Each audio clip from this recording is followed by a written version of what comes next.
So let's begin.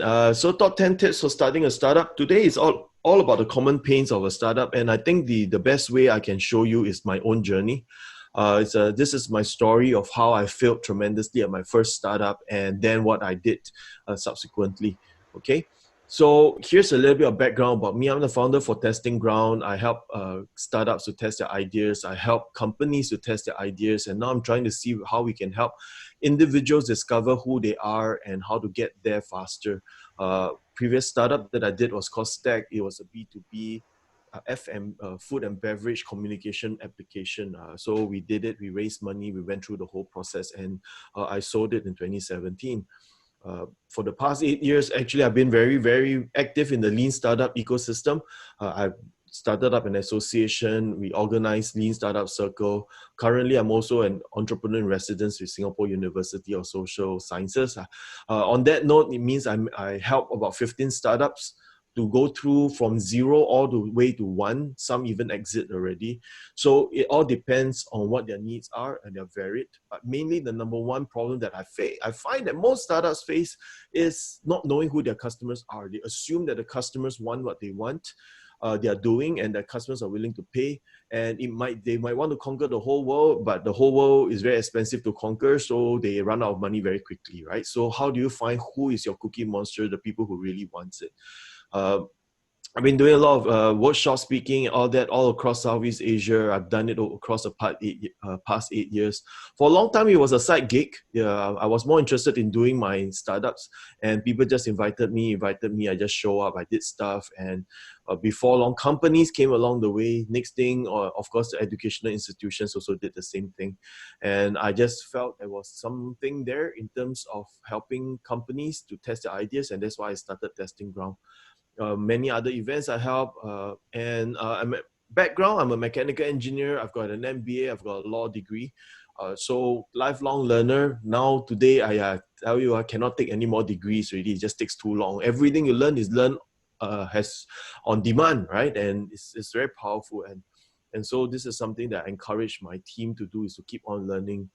All right, so I want to begin by sharing about how do you fail fast and so that you can succeed faster. This part here about failing fast isn't easy for a lot of individuals or entrepreneurs to want. They hear a lot of it, they talk about failing fast, but they don't understand what it really means to fail. Failure without learning is not a failure. It's an utter failure. It's a real kind of failure, right? But failure with learning is not failure at all. It's actually success. If you manage to learn what doesn't work and you learn what customers really want, then you're able to pivot to do what the customers want. So to us, when in the startup scene, when we say fail fast, succeed faster, we're not asking people to willy-nilly do whatever you want, fail anywhere, and then, yay, I failed already. So I got my badge of honor, so now therefore I can go on to success. It doesn't work that way, right? So even people thinking about picking up skills, they will talk about 10,000 hours of practicing something or become an expert. No, actually that 10,000 hours has got nothing to do with how much time you do to practicing something. It's about the 10,000 hours of you trying out and improving, trying things you've never done before. 10,000 hours of stretching yourself. So every time you make a failure, you become better. Every time you practice a note or you play something on the keyboard and it doesn't work, then you learn better. It's not playing the same music over and over again for 10,000 hours. Imagine playing Twinkle Twinkle Little Star for 10,000 hours. I guarantee you still cannot play Beethoven stuff, right? So in the same case for startups, it's not about learning the same lessons over and over again. It's about learning new lessons, learning from the customer. So here's my story, right? So when I start my startup, this is about 6-7 years ago already, so it's getting very stale. But interestingly, even though it's a stale story in the sense that it's 6 or 7 years and I told many people, yet every time I tell it, people identify with it. It's as if after so many years, people are still doing things despite whatever is available online and all the lessons about startups. People are still learning this thing about moving quickly, and there's a reluctance to do things fast and to fail quickly. So this is a story of Big Life Treats, a startup that I did in the beginning, where I was halfway through law school and I was getting tired already of studying. And I can still remember that moment. It was a class on mandatory death penalty, right? So we were taking a thing about public law, about what law was that again? Anyway, it was about mandatory death penalty. I can't remember which part of it. Was it civil law or ethics or something like this? But I was bored stiff. And I started surfing on my laptop and I was saying, what can I do in Singapore? I've done my MBA. I'm halfway through law school. I think I really want to give doing a startup a shot. And I chanced upon this concept about giving experiences away. And at a point in time, Groupon was also in the picture, right? And for me, it was this thing, okay, if you want to give experiences away, what does that mean? It means that there's a risk. Because if you give an experience away, for example, like go scuba diving or go sit in a Lamborghini, right, go for a spa treat, how do you know whether the person really wants?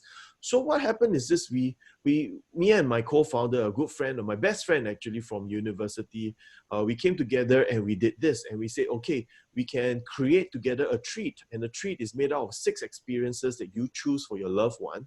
You give it to your loved one and he or she can choose one out of the 6, to activate as the real treat.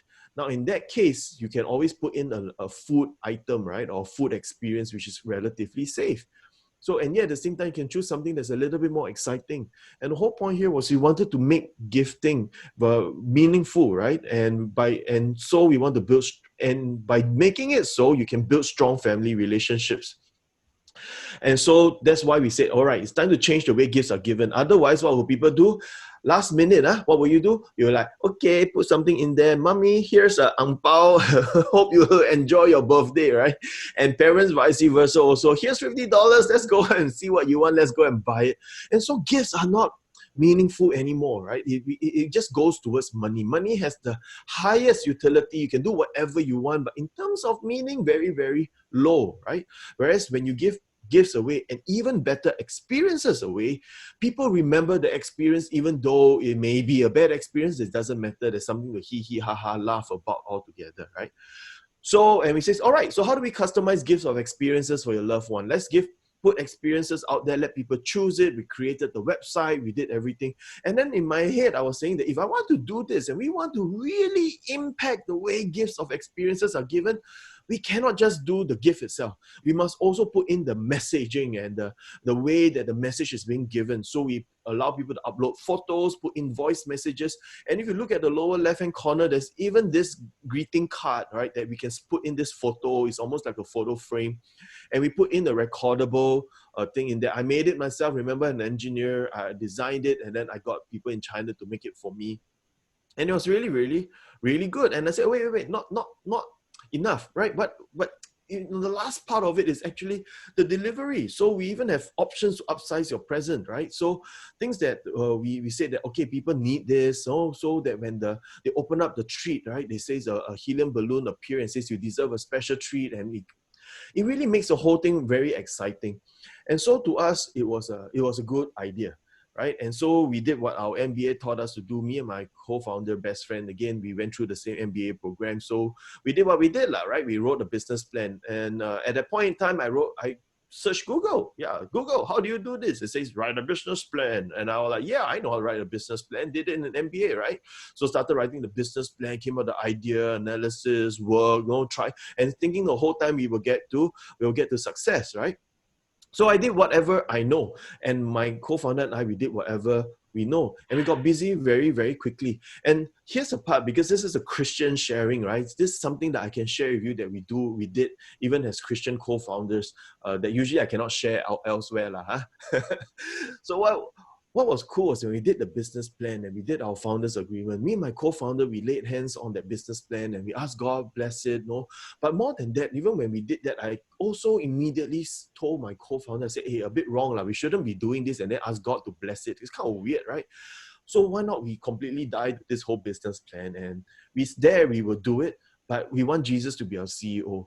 And so we told Jesus, hey, Jesus, be our CEO today. We will follow you in everything. We want you to have the glory. But you know what's the funny thing that God told me immediately during that prayer? It was this thing that when we say, Jesus, you're our CEO, you take all the glory. At the same time, when I said that, he also said, I will also take every single one of your failures. Because at that point, it became very apparent to me. I said, yeah, if God wants all the glory, so that when I get success, he gets the glory, right? Then if I get if I fail, then he takes every condemnation and he takes every accusation or any kind of judgment coming against me. I said, hey, Chitra, it's quite a good deal. Right, that I know in doing startups, it's a high chance of failure. I don't believe I'm going to fail, but but knowing that when I gave God and my co-founder, we said we give God you the first place in our lives, in the business, in the startup, we also know that he's going to be our shield and he will take on every part. So Jesus, you can't just take glory, right? Jesus takes the blame also, and because we are following after you. And I think that's a beautiful part. Jesus says, there's no more condemnation for those who are in Christ Jesus, right? And that's awesome. He really means it. We're not just in terms of sins, but also in terms of us following after him. And whether that's ministry or whether that's our personal life or our business, we find that many times we want to give God the glory, but when the failures come along the way, we don't give it to him. We take on the failures and we assimilate it within ourselves and we want ourselves to take the blame. I don't think that's the right equation. I think God wants all of it. If we die to self, we really die to self. So me and my co-founder, we came together, we put our hands on the business plan. In fact, we started off trying to get God to bless it, bless it. And then we sacrifice it. Say, this is yours, Jesus, do it. So, and we became busy very, very quickly. And at the same time, we were burning money. You can see all the stuff that we were trying to do, doing a website, doing back end, making things bringing things in from China. No, and the whole time, we saw that there was a sort of demand for it, right? Because Groupon was doing it, other countries are doing it, but never once did we try to test it out. Okay. Now soon the storm arrives, and what that storm represented was this. My co-founder, he was doing a full-time job at that time, and doing this startup, we were very, very busy. There were a lot of things to do. I was doing it full-time, but my co-founder wasn't. And what happened was then his wife wasn't really happy about that. And they had a lot of issues in the back end. And it finally came to a point where she gave him an ultimatum of either he wants the marriage or he wants a startup. Of course, we both look at each other. And here's the ironic thing, right? Remember, we said Big Life Trees is all about strong family relationships, and it will be so ironic if the founder, one of the founders ended up in divorce. So I said, cannot, you can't do it that way, right? So I tell you what, I buy back the shares, you look after your family, okay? And that wasn't the plan. We were supposed to take on both of us were supposed to take on the financial load. But we didn't. And I didn't want to raise money at that time because I also felt I wanted to learn things on my own dime. Not a really good decision at that point, but anyway, that was my decision. And subsequently, of course, I improved. But at that point, it was tough because it became just me as a solo founder. So I took the dive. I said, carry on, no choice. Let's do it. No turning back already. It's one leg off the bridge. I mean, one leg off the bridge. It's time to just carry on because it's just so close, right? And so we launched the whole thing. I launched the whole thing with a few of my employees. We went out there, we go and find customers. But very quickly, like I said, we ran out of cash. At that point in time, Groupon really grew very fast because they were pumping money into the market to bring down the prices of everything, of every experience and all that. And the merchants love us. They love the idea that we are not discounting their experience away versus what Groupon was doing. Today, Groupon is known as Faith in Singapore. So the merchants love working with Big Life Trees. That's not the problem. The problem was that the customers were saying that, actually it's cheaper to buy from Groupon, way cheaper actually. So, and I just couldn't compete with that kind of marketing and subsidy coming from the startup, right, for the market. So ran out of cash, just couldn't do it anymore. And I didn't cry. Now, I think I went back to Google. I still remember I turned off the website, brought it down. And on that day, I still remember, I said, God, what should I do now? And I went to Google and I typed in how to do a startup. Funny, yeah? So anyway, I'll carry on the story in just a short while, but here comes the first tip, right? The first thing that when you do a startup, you need to realize is to get used to failure. It's going to happen all the time. Small failures, big failures, it doesn't matter. It doesn't reflect on me. And I think the first lesson that God gave to me was really important. He said, remember I said, all failures belong to Him also.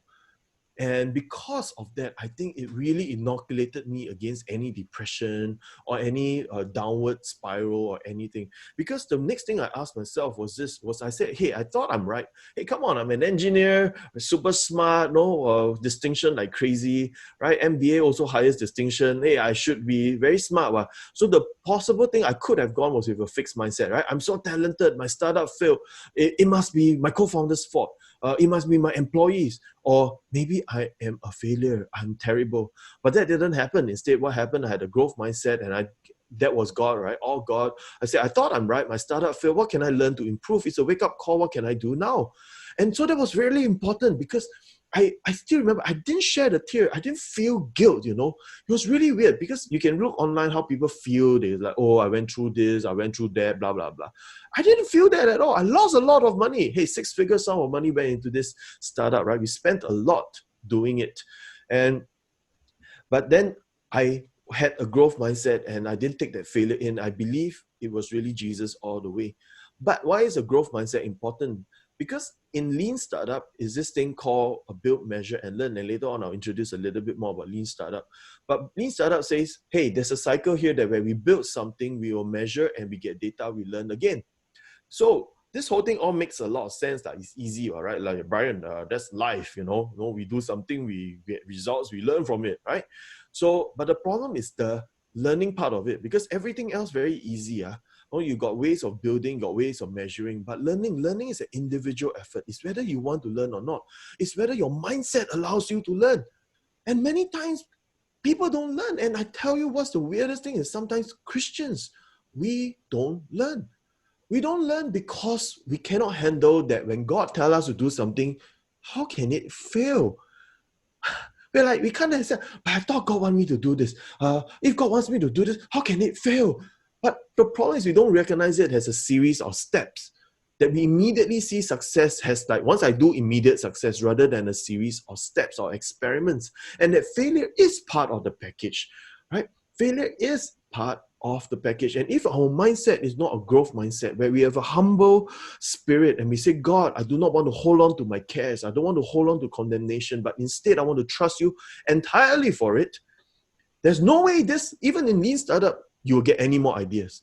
Because if you blame yourself like this, I'm a failure, then there's no way you can come out and generate any more ideas, right? So remember, I didn't cry. So tip number one, don't get used to failure. It's going to happen quite a bit in startups, small, big, all the way. Investors are going to quit on you. So that's another story I have to share in a short, maybe later on. But investors will quit on you. People will leave you.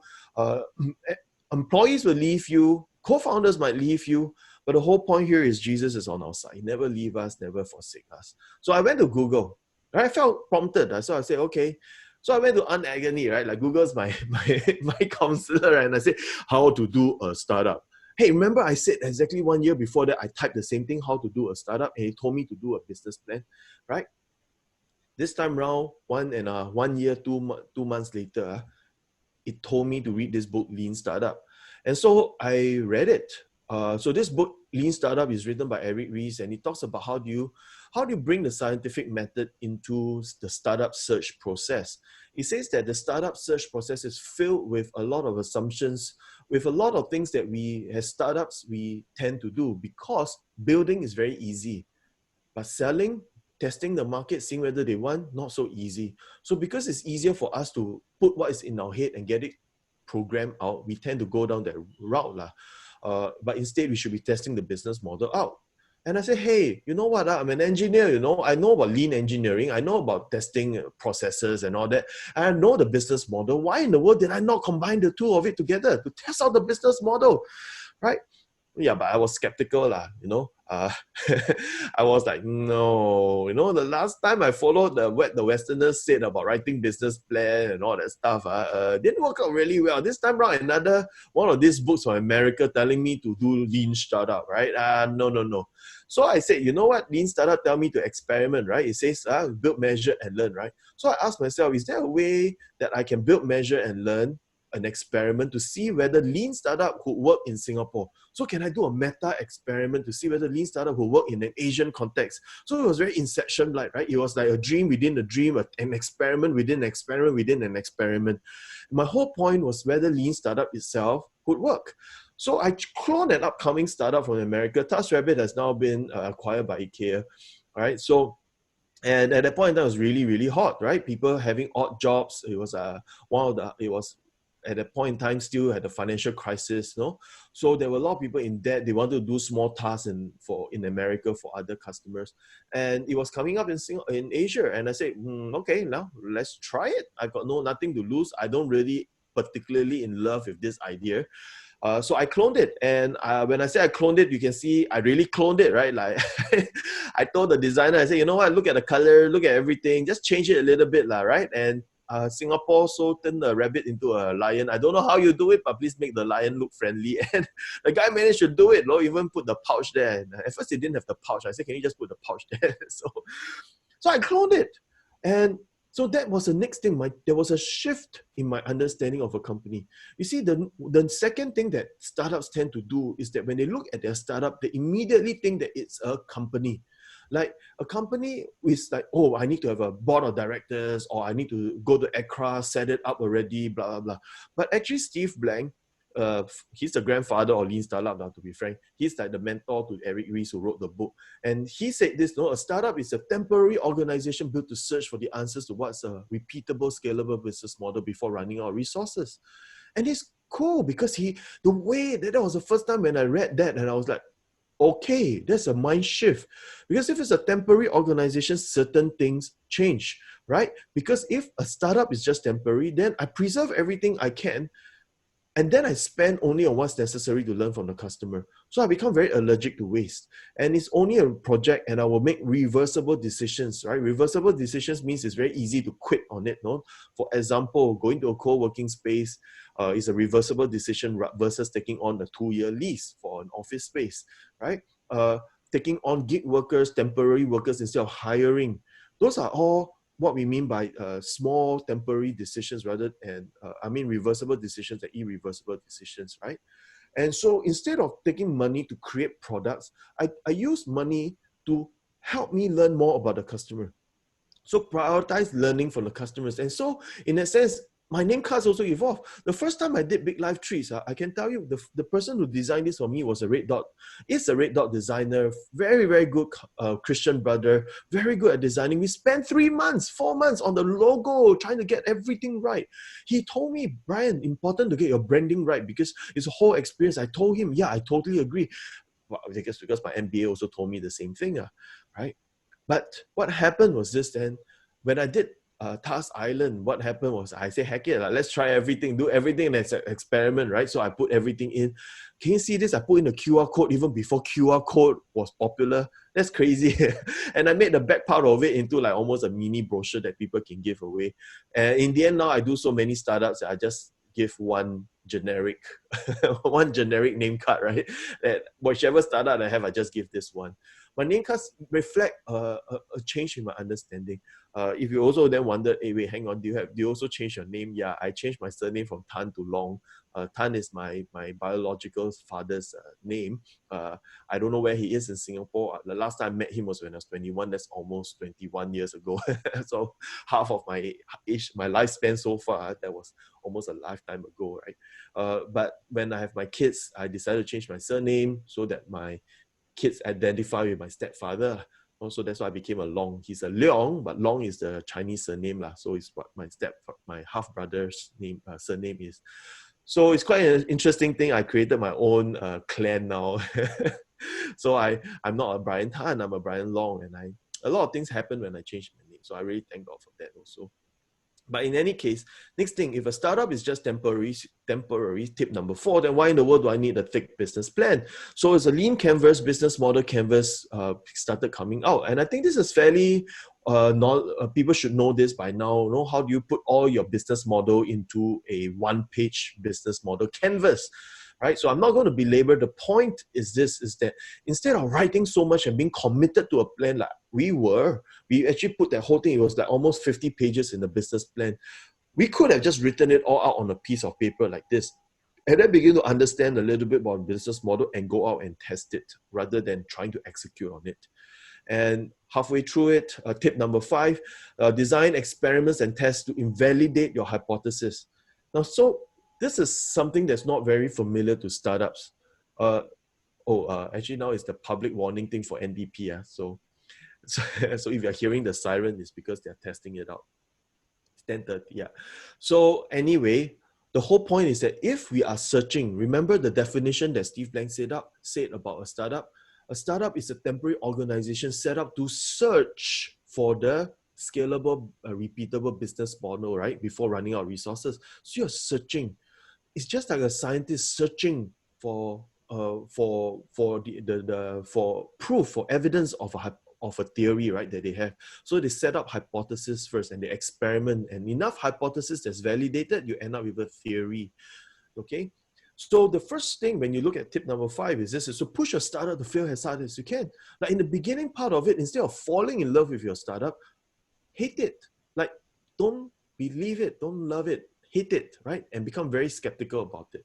And so that's what I did with Task Island, right? So when I cloned it in Singapore, I said, okay, I'm going to go and test this. So I go and say, maybe I can go and find stay-at-home mothers, see whether they have time to do the errands.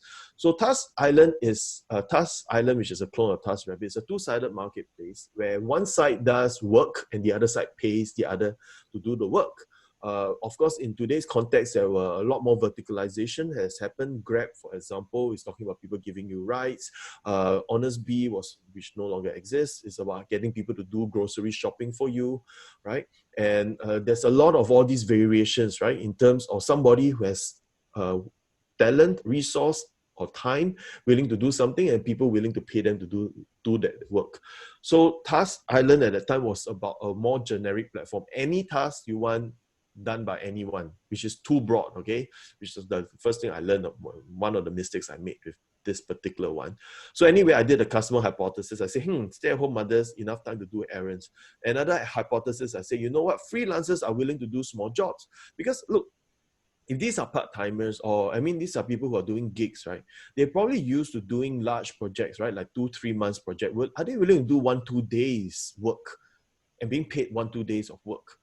Are they willing? I don't know. Let's go test it out, right? And so all I did was I came out with one landing page and got people to sign up in the beginning, right? And I had an intern at that time and another co-founder. And what happened was, so for Task Island, there's a whole story. I'll talk about that story of that co-founder later. But all we did was we put up a landing page and we asked people to come on to that landing page. And it's really interesting, very cool, because all we did was talk a lot about the problems and the benefits, but we didn't really share much about how to do it or what the product looks like. We just asked people to be notified, right, when we launch. And that's just it. No coding, nothing, no product. Now, very different from my first startup. Remember, my first startup, it was all about let's make everything perfect before we launch. Here was like, let's get started, okay? And so that's why tip number 6, it doesn't need to be the best or perfect, right? Speed and iteration are more important. Putting it out there into the hands of the customers, way more important than getting to be perfect or best. And so what the MVP is, the minimum viable product, is a version of your product that allows you to learn with the least effort. So you got to ask, is you're prioritizing as a startup, what can we learn? What do we need to learn the most now? And what's the fastest way for us to learn from the customer? So your priority is not product. Product is the third stage of a startup, right? The first stage is to get the problem right. Second stage is the solution wanted. And the third one is then, can you make the product feasibility, right? So the first part of it is there even a worthy problem to solve? Okay. And when you use an MVP and it's the smallest thing, it's important because it gives you more tries, right? Imagine if I give you one arrow and put into your hand a bow and one arrow and it says you get a bullseye. Can you imagine you'll be saying, yeah, but only got one there. So what will you do? You do like everything but let go of the arrow, right? Until you let go and realize actually you don't know how to fire, right?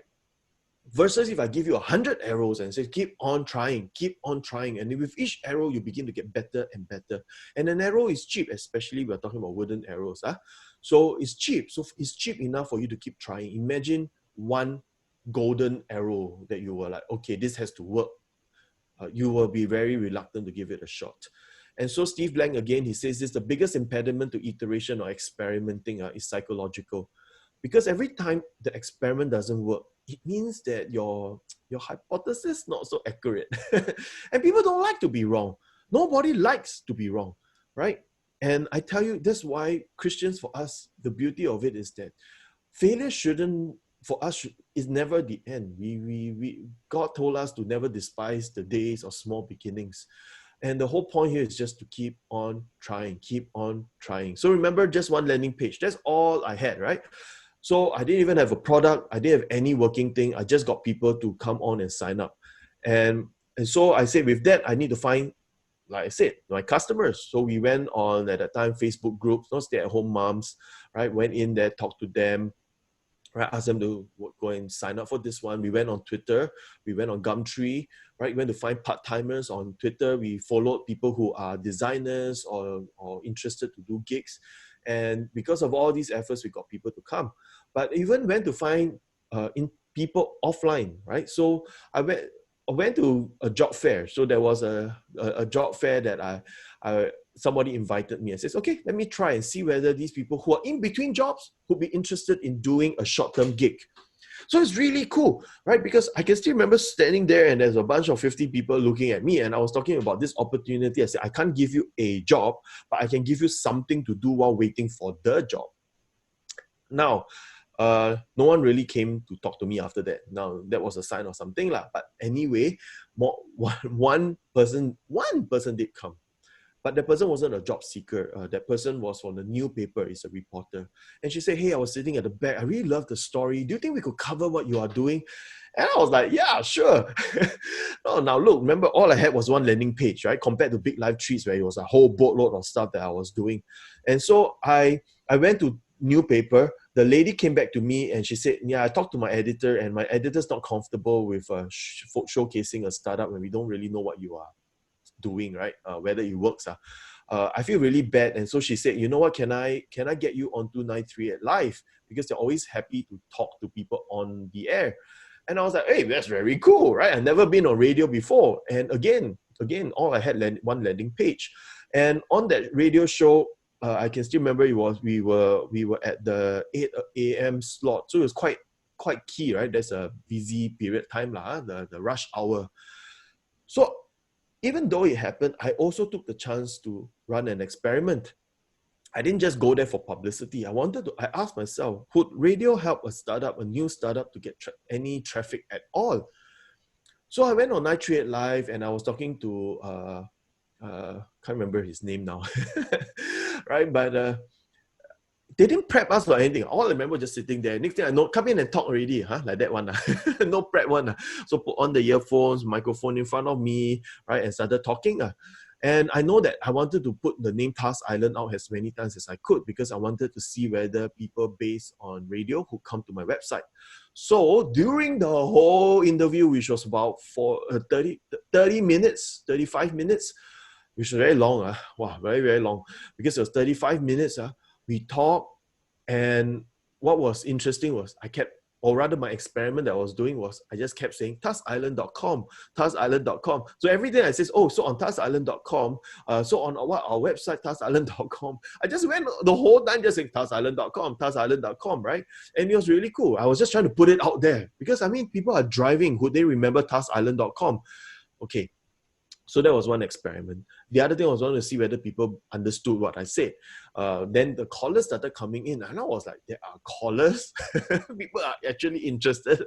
So people called in, and one person who called was like, I still remember that her voice in my head. And she said, she was an elderly woman, and then she said, oh, you help people find things, is it? I said, well, no, find people to do the job. Good. I need you to help me find a helper. My domestic helper went back home already. Are you able to help me find a helper? Oh no, ma'am, auntie, I don't find helpers. That one is a helper agency lah. So she said, no, but I think you can do it for me. Wow, she got a lot of confidence in me. She said, I think you can do it, But you see, I don't have a license to do that. And we are all about doing short-term work, not long-term work. But if you want to find somebody to clean your house for one day a week, or so, maybe we can help with that. No, no, no, no, no. But I want you to clean, but can you find somebody permanent? So it went on for about 2 minutes. You know, 2 minutes in radio time is very long. Until the DJ stepped in and he said, okay, auntie, I tell you what, thank you so much for calling in. We're going to give you Brian's number. You can call him and follow up this after this conversation, right? Meanwhile, we're going to a commercial break. So I was like, and he just laughed. He just laughed at me. He says, sometimes we got callers like that. The next day, the auntie really called me up. So finally, I managed to get through. I gave her a number to a maid agency. So she was quite appreciative. Although I don't understand why she couldn't have gotten it herself, right? But remember my experiment? So I went back from that whole radio thing. I went back and I checked my Google Analytics, and the whole morning effort of rush hour telling everybody about TaskIsland.com, the whole answer here is that no one showed up. Zero hits, right? For the whole day, right? Like I purposely held off every other experiment, just do the radio one, right? And it was kind of my assumption, right? That my hypothesis actually was that, yeah, when you're going through rush hour and you're driving, it's not a brand that you know about. Even if you're interested, you got no way of writing it down. So by the time you get to your office, you'll be like, that was interesting. Can't remember the name though, right? And I felt that, okay, but in any case, it gave me a trust mark, right? The ability to put something on my website and says I was on 938 Live, okay? But in any case, all my efforts, I brought 20,000 people to the web page. I got 1,000 people to sign up on my landing page in 1.5 months, right? So, which means no product again. All I had was just this. What you see is what you get. There are no other pages aside. When you click on this, learn more, it just describes a little bit more only, right? So it's not even a full-fledged page with everything on it. And so I got 1,000 people to say they're interested to do jobs on it. And then I said, look, I don't really want you to just give me email addresses.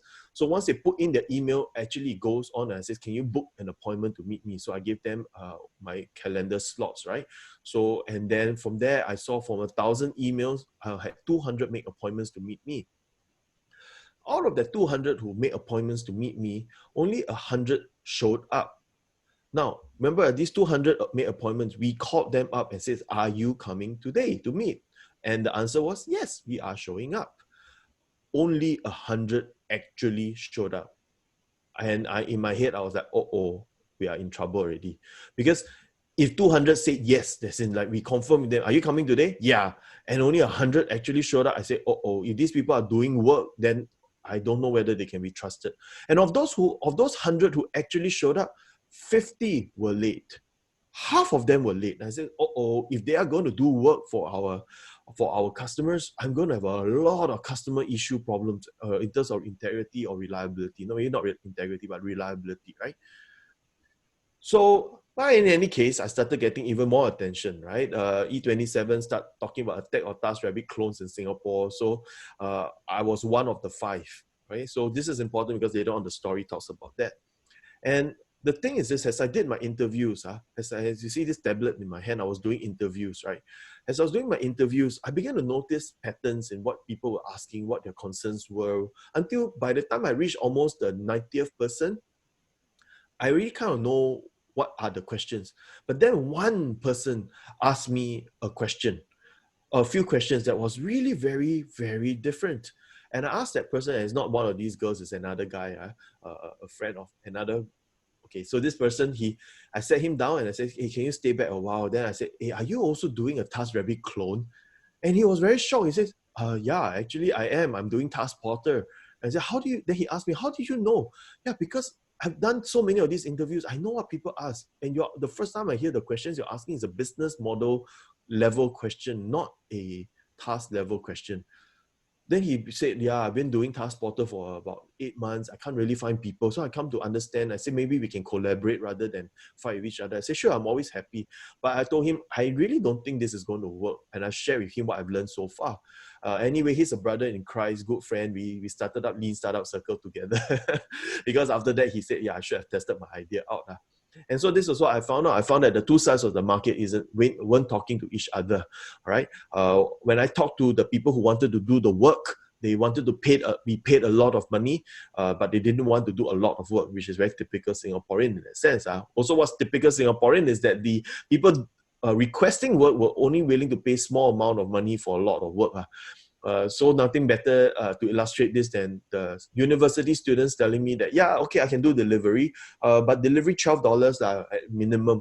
I say, $12, but our market is $6 to $8 only. Then they say, no, we are graduates, going to be graduating already. Our time very important. So I went to the other side and I said, hey, how we want to do deliveries, right? So how much are you willing to pay? So I was actually concierging, trying to match people already at that time. And the answer was, I pay them about $4. $4? Why? Because if I go to the delivery company, it's only $6 to $8, right? So these people they're students. Why should I pay them full rate? No. So then I said, wow, one $12, the other one to pay $4. These two sides not talking to each other at all. And besides, I already said, even on the service side, 50% late, 50% don't show up. I said, right? Big problem. And this whole market dynamics matching weren't working. This is a risky assumption that we were making.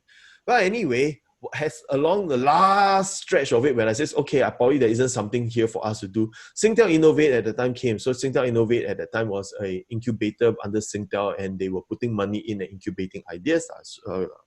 Sort of stop already, right? But they came to me and they said, look, Bryan, really love what you're doing. We saw what E27 wrote about you. Can you have a short chat with us? I went for it. I sat down and they started talking, right, about how they feel this model will work in Singapore. And at the end, they look at me and I said, actually, I don't think it will work. And they were so shocked. And they were like, what? No, you are doing this, right? I said, yeah, but I've been experimenting for a month and a half and I don't think it will work.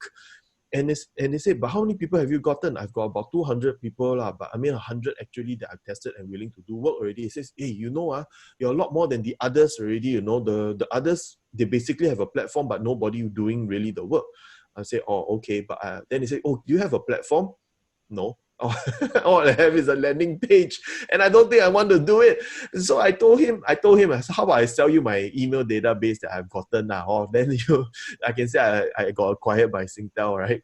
And then you can give the database whoever you invest into. And then they laugh and they said, no, thank you, right? So anyway, I said, no, not going to do this, okay?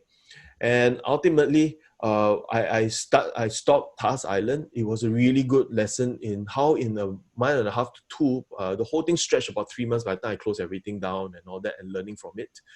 That, wow, compared to Big Life Trees, cost me so much money. I've done a lot more with just one landing page, but just by learning about the customers also. And from that on point, then after that, I went on to try something else. I'll tell about the story in a short while. Then I went back to law school, finished up law school, did my last startup, which was B2B startup. And there's a whole different thing of how do you do lean startup on a B2B concept. I'll share maybe if there's another chance. This is about B2C, more B2C concept. For me, I was sold. I was sold about how this big, starting small, rapid experimentation and everything. So the good question is, have I found something that worked using lean startup? Aside from my B2B one, there was something that I was very close to doing. I found that a lot of interest in it. And there's this thing called Fear Guides, taking the fear out of traveling, something that we just put together very quickly. And it all started because I went to do an event over in Thailand. That was in the early stages when Bangkok was starting to heat up as a startup base, right? And so I was running a lean startup workshop over there. One of the teams, the founder wanted to help tourists experience authentic Thai food in a home setting. As you can see, it wouldn't have any traction because when he went out to talk to the tourists were saying, quite authentic already, Bangkok, right? You don't really need to go into somebody's home because it's like a bit awkward. I only want to eat and move on to experience the rest of the sites in Bangkok. So the hypothesis failed. Right, so the reaction was like kind of very lackluster, right? So nobody really cares. But while they were talking to one, so I went out with them for their experiment. I saw, and then I said, run one more time. I want to see how you all do the interviews, right? So they did it, and again the reaction was very poor. But it turned out that there was one Japanese tourist on the other hand who talked to them for a good 20 minutes. I was like, why are you talking so long, right? And especially they came back and said, yeah, she's not really interested in the tour, in eating in somebody's home. Then I said, why talk so long then? She said, she was complaining about her tour book, her guidebook, right? And she said that coming from Japan, you got guidebooks, but the guidebooks are not very meaningful. It doesn't really work very well. And so she said, it tells me where to go, but it doesn't tell me how to do stuff. I don't know how to behave in a way that it doesn't get me scammed or look stupid or look too much like a tourist, right? So she was, but then the main question was, why is that? Because she's afraid of being scammed, right? Taken advantage of. So the tour book, the guidebook doesn't address that. So we say, interesting. So I immediately told this founder, I said, hey, why not we pivot now? And we immediately took pictures of we went to interview backpackers, and he says who will face a lot of these kind of problems very quick, often, and that's actually backpackers. So we went to the backpackers and came and just took pictures, put it on the phone, and this is what we did immediately, right? We went to them and says, hey, you know how it is when you first come into a new country, everything is new, not really sure how it works. You're trying to follow, but you look kind of stupid. You don't really know how to work it. You want to take the local transportation. You're worried that they would scam you, right? You don't know what the local rates would be, right? Or even if you want to do stuff like the locals, you're not sure, is it the right way? Like if you're going to sit on the motorcycles, yeah, I see the lady sitting like this, but if I'm a guy, am I also supposed to sit like that? Not really sure, right? So we went to interview backpackers and say, we're going to take out the fear out of your travel journeys, right? We want to take out the fear. So the problem is fear in traveling, right? Went out there, pitched to 20 to 30 backpackers. And all of them gave us money on the spot to say, please do this. Because we didn't just test by asking people, we tested by asking them to give us a sign that they are committed. And so they gave us money. All of them gave us money. And that was the first time I've ever seen a startup where, wow, the signal is so strong. And we did some more experiments on it subsequently. I even used Torrent. I used BitTorrent. I torrented our guide to see whether people could download it. I did a lot of other experiments to see. It was very interesting to see that there was traction for it. Now, unfortunately, there were 3 of us in this group who were very keen to do it. One of them, he went on. He said he got headhunted to join RedMart as a chief product officer. Right now, he went on. After that, went on to Google and joined BCG now. A good friend of mine from America, right? So, and then the local Thai co-founder, he did so well talking to taxi drivers and all that. This is the old sign at that time. This was Grab. So he go and join my taxi, Grab taxi over in Thailand. Right? So they hired him because he was so good at talking to the taxi drivers. For me, since I got no more founders, I went back to law school and just finished up studying because I only had about 3 semesters left. Okay. So if anything, finishing it all up, right? If anything you realize, it always seems to be get the problem right first and then the solution. Solutioning, thinking of solutions is very easy, but what's the problem to solve? What is the biggest pain that customers are having? How do we find that out, right? So once you understand the customer's problem, then you focus on the solution rather than spending time about the solution. Because once you go down the solution rabbit hole, very hard to get out of one because your whole head becomes biased already that this is the problem already. You take it for granted that it's a problem rather than testing it out. And what happens when you drink your own Kool-Aid, right, is that you believe everything already. And what we say is this, hey, don't believe anything until you see the eyes of your customers grow big. Their pupils grow dilated because there's attraction. They're like, oh, I'm excited about what you are saying. Okay, and arguing with team members is a waste. In my team, I don't really like us to argue because it's like argue for what? Your opinion versus my opinion. Like we know any better, man. So rather than argue, we set up experiments. Put out experiments. Let's go. How do we test this out? How do we know whether customers really think that way or whether the way that they are solving their problem is this, etc. Right? So only the customer knows. So if you are in a startup or you want to do a startup, number one, this experimental mindset allows you to not have this fight between founders and founders, but instead take everything that he says, okay, let's put it on an experiment, right? Everybody's opinion, put it out there. Then we experiment on it. And make talking to customers a process and a habit. And again, Steve Blank, right? He says there are no facts inside your building, so get outside. Of course, in today's setting, not exactly talking about going to people and interviewing them face-to-face. It could be on Zoom, it could be a WhatsApp call, it could be a message, it could be a direct message on Instagram. It doesn't matter so long as you get out of your own context and get into the customer context, right? Finishing all up, it's not just product market fit that we are talking about, but also founder fit. I had a great co-founder, Liana. She was a homeless, at that time. She had a mother of three. Um, she was pregnant with a third kid. Then after went to the shelter, right? And she was pregnant with a third kid, staying at Sembawang Park in under a tent. Got chased out of it. Went to stay at New Hope, right? And at New Hope, one of the general manager, he introduced me to Liana. I said, hey Liana, why not let me give you some skills? And so I taught her how to assist me. And I say, you be a co-founder for Task Island. Help me with all these things of getting out to people, arranging appointments. And so that's what she did. She did it faithfully. She was really good at searching for people. And because of that, today she runs her own virtual assistant agency. And recently she even ran in the elections. If you all remember Red Dot United, yeah, that's she's there. So she's there as one of the candidates. It's not that she doesn't appreciate what the PAP has done, but she also felt that there needs to be more help for the homeless or the people who are destitute. But I had a great co-founder, and what was great was that she was open to learning, and I was at that stage also open to learning. And great co-founders are hard to come by, right? And so founder issues are ways. And many times I use good.co, sometimes I do other surveys just to understand each other's behavior in the team. What's their preference in the team, so that people can work together. And I love to work with people who are different from me, because they bring different skill sets to the team. It will be horrible if everybody's the same as me, because then what's the point, right?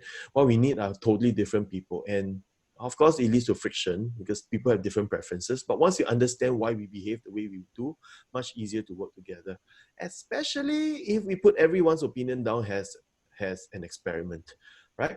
Remember, like I said, founders seldom come alone. Like my first co-founder came with a family, right? Nothing wrong with the family. But when I get into a founder relationship, now I make sure your spouse supportive or not. You got enough money in the bank. Just generally your ecosystem healthy there, or is there something I should know, right? Because you're almost coming into a marriage relationship, okay, in terms of doing the startup together. And the last tip here, lean startup reduces waste. It reduces the waste in the search for a business model, but it is not about guaranteeing success. Many people think that if they go and experiment, that they'll get to success. Hopefully one day it will. But what lean startup does is that it reduces the time that you get to failure. So like for me here, this was my journey, right? I did nothing, didn't really want to show anybody anything, and then finally massive failure, whereas small failure, no learning, okay, like at least the waste isn't as much. Whereas this massive failure is a lot of waste because so much time has been lost, so much money has been lost. So lean startup is like a straight ruler. What it does, build, measure, and learn and everything, is that you go all over the place and then you stop in the end, right? And what lean startup does by doing all these experiments is you still stop in the end. The business model doesn't work, right? But it reduces all the iffiness and all that, right? By experimenting consciously on what in a systematic way. And so this is usually what the hockey stick curve in a startup really looks like. Many small failures, learning quickly, pivoting, finding product market fit, sometimes experiencing still failures, but learning very quickly and building on top of it and getting to success. And so pivots are important. And there are a lot of books on lean startup now, a lot more than this now, okay? There's at least another six to seven books now that's on the lean whole thing about how do you bring the lean mindset into different verticals like lean branding, lean marketplaces, etc. All right? So, and even on the enterprise side, there we have books that's written on it already. So, yeah. So anyway, I think Samuel also knows about this. And last time we talked about Antioch for Asia and micro churches, right? And what happened is that I'm currently now helping missional organizations with business transformation. So anything that is there regarding people who need to change, people who need to transform, come up with new business models. I'm working together with DM360 to assist them. Antioch for Asia in terms of sending out micro churches to do into the missional fields, right? All right, so I think Samuel already done this. I know Lynette, right? James, the person who was on, he had to leave halfway through. But for those who are on, who are, well, for the rest of you, I'm just going to leave this here, right? And just take questions or anything, or just have a conversation around this. And thanks for sticking with me through this webinar so that we can record it down and make it useful for people in Digital Missions 360. All right, Lynette, Samuel. Oh, Suchan is here. Yeah, I'm back. Yes, you're back. Right. So Samuel, Lynette, any things that you want to have a conversation over? Because since SC is here also, maybe we can discuss how digital DM360 can help you all and how maybe you might be interested. So SC, anyway, Lynette, she just came back from, well, actually she didn't just came back. She's more like she just graduated, but she was back sometime from London, right? And she's actually applying to work with me in testing ground. Okay. So at the same time, now it's in a court, so leave it up to her whether she wants to join me. But even if she doesn't, really love for her to know what we are doing in terms of digital missions and what we are doing for mission organizations. SC, you want to share a bit about that? Yes. Actually, it's very simple, right? You think about fintech, biotech. So the world has been dramatically changed, disrupted because tech enable a lot of the disruption for a lot of good and also sometimes not so good. So some of us felt that, the same, right, will also happen in ministry, in church, right? So we coined the term MinTech. And so our prayer is that the Lord will do the same in ministry and missions, and bring about, right, the changes that are needed to move the needle in terms of bringing the gospel, making Christ disciples to the ends of the world, right? If you look at all data, right, the needle has hardly moved. I mean, we still have 4 billion people who are unreached, and it's getting harder, right? It's not getting easier. I mean, and you look at China, right? They are the best example of using technology to manage the country and build a great so-called firewall. But I think at the same time, right, it means that, Christians has to then use technology, right? Because with technology, it's a cat and mouse game, right? You have unlimited almost possibilities as we trust God to help us, right, work together to, find tech, find businesses in new ways, right, to enter all these hard grounds. I think, and our prayer is that it's possible. Micro church, micro outreaches. I think in the world to come, right, smaller is going to be critical. When you're small, right, it's hard to catch you. When you are big, right, you're very obvious. I mean, they can bomb you out very easily. But when you are small and nimble, I think technology will allow us to be really nimble. I think that's a good thing. So that's my skill. Thanks. So Lynette, Samuel, Samuel, any questions, anything to contribute to the conversation? So, Bryan, I just want to ask, right? Like for example, like what you were doing in Thailand. Yeah. When the co-founders and everything split through and all this kind of stuff, right? So what, after that, what do you really do and all this? I think it happens to you technically it should happen quite a few times, I guess. Oh, you mean in terms of team leaving each other or all that? Yes, exactly.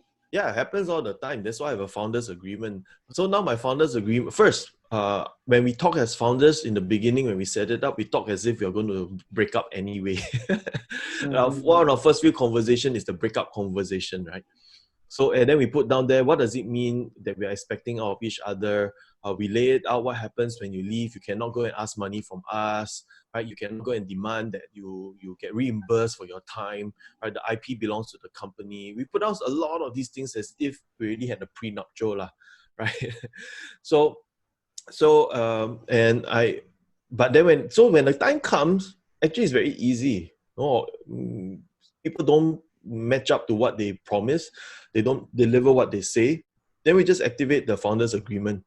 So in the initial phases, it was a bit easier also because people were saying that, look, since it's an experiment, we're not really committed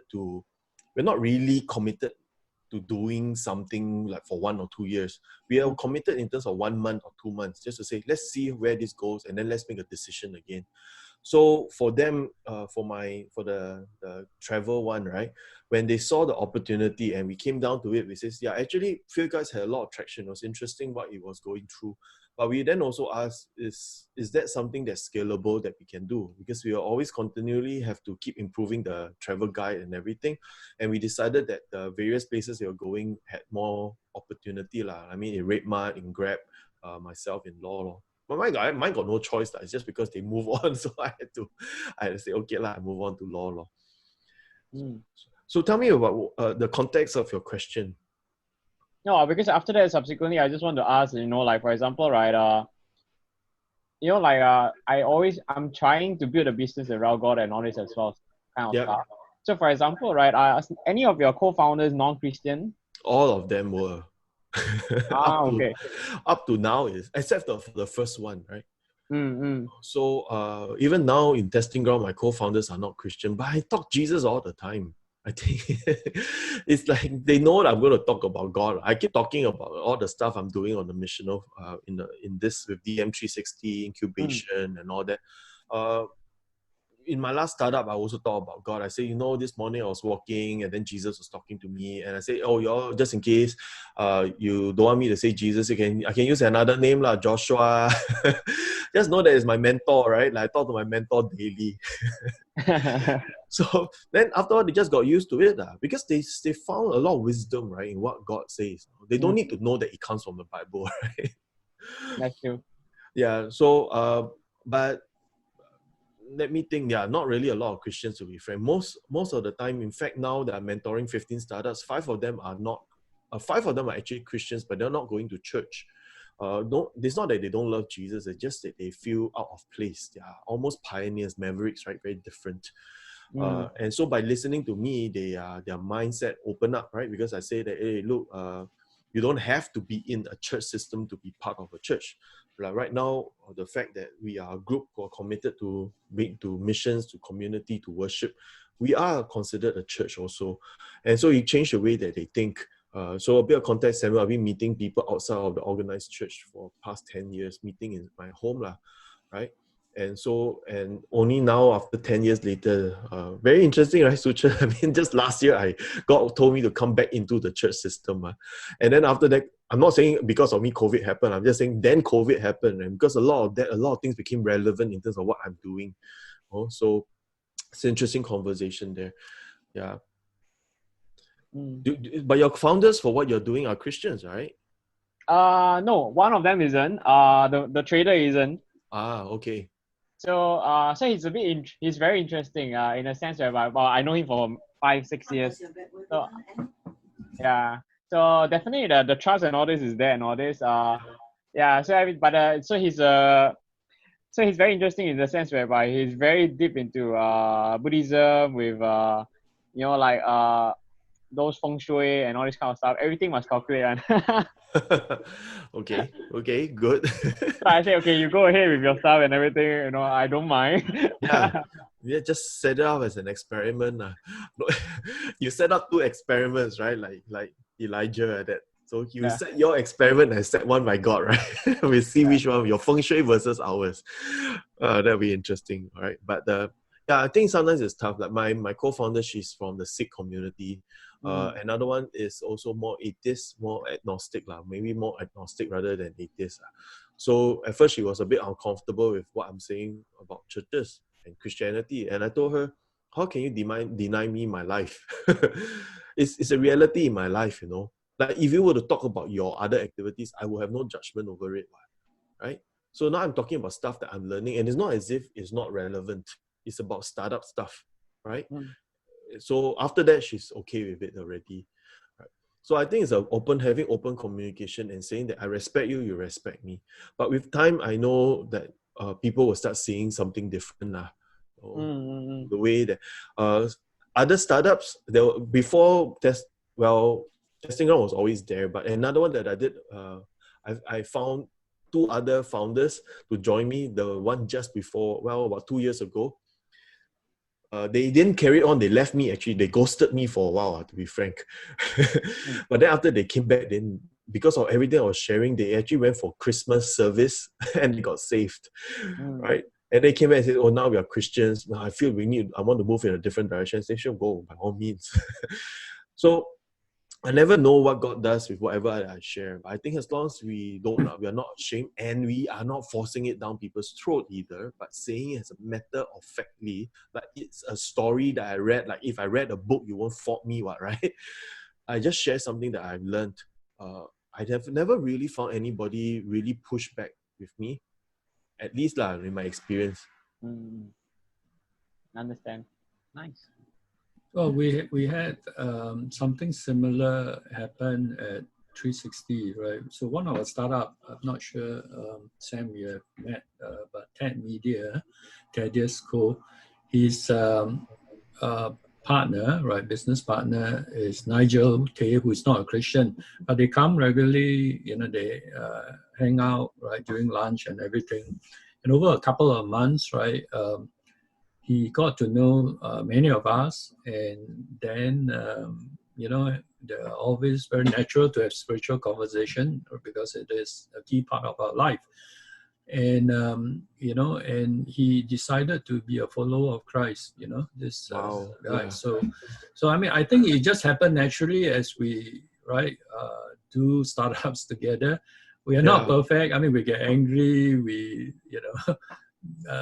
and all that, right? But we ask for forgiveness. I mean, we just be real, right? God is in the process of molding us, and I think when you are real, people see it and they want to know your God or our God. So I think that's our prayer, right? That so long as I think the founder is wanting to grow, wanting to be missional, I think God will take care of the rest. That's good. Yeah. The interest. Yeah. I think the planes are flying. I'm gonna have to mute for a while. I think the NDP thing is going on. Practicing, Shuchen is still in New Zealand, right? Yes. Yeah, so you're not gonna hear this. Yeah, super quiet. No one wants to come and invade a place so far off. Okay, one interesting observation over the last few months, I've been bumping into quite a number of startups, right, by Christian founders. So, Brian, I don't know whether you know some of them, right? Like Thunder Code, the guys, like Kevin Ng, he's one of the founders. Yeah, I met Kevin. I talked to him. So, okay, very good. happy. Yeah, so good. we wanted to do something on that front already. Wonderful, So there are a number of them that are popping up. So we thank God, that He is indeed moving among people, who follow Him to, right. To do a startup, you require a lot of nerve, a lot of risk taking, a lot of, to me, walking by faith, not by sight, right?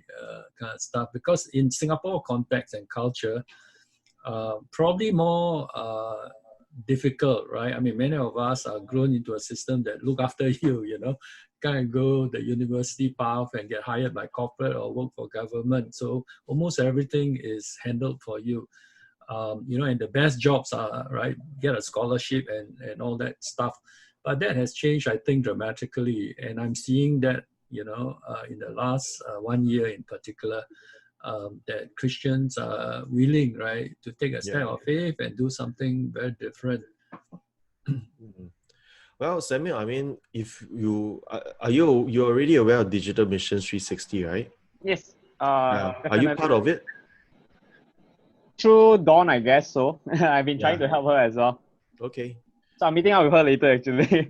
That's cool. I mean, it'll be good one day to gather all these startups together, and then we can just have a fellowship, understand a little bit more about each other's concerns, have an open conversation rather than one to many kind of thing. So we are doing something called Movement Day pretty soon also. Movement Day is a place for people to have open conversations in missions, in the marketplace, in the church, in the missional organizations.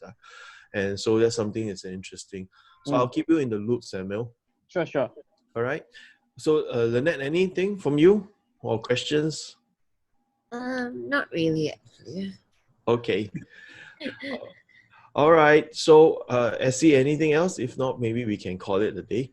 Yep, let's call it a day, and we Yeah. will Would you make it like to pray? available. Yeah, Yeah. the So, Essie, recording. can you just pray and close us, please? Come, Yeah. let's pray. Father, we thank you for Bryan, for sharing, his experience, especially today's, it's about all the common mistakes that startups can make. Father, we pray that we will learn well, and above all, Lord, we pray that we will be able to see many, many Christians wanting to take a step of faith and do what is led by you, whether to impact business, whether to do good, in society, so that people can see that you are indeed a good God. And we pray, Lord, for many, many missional startups to come. We thank you for those that we have heard that have, is establishing themselves. We ask for your great favor upon Yes. all these missional startups.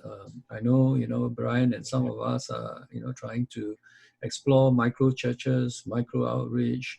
Somehow, Lord, maybe, especially during COVID and the new, post-COVID normal, that maybe smaller is better.